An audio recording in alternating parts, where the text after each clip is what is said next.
হিন্দুদের দেবতা দেবদেবীদেরকে গালি দেওয়া যাবে না। আওয়াজ করে বলুন প্রিয় ভাইরা, এই আদেশটা কার? এই আপনাদের গলার আওয়াজ। অন্য ধর্মের দেবতাদেরকে যে গালি দেওয়া যাবে না, এই আদেশটা কার? আরো জোরে বলুন কার?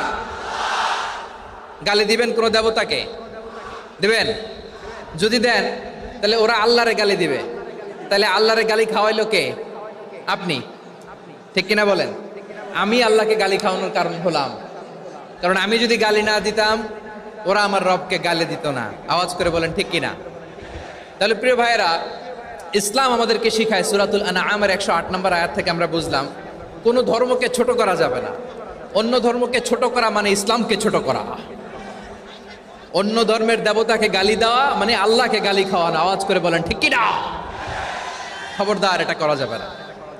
আর অন্য ধর্মের দেবতাকে যদি আপনি গালি দেন, ওরা ইসলাম থেকে দূরে সরে যাবে।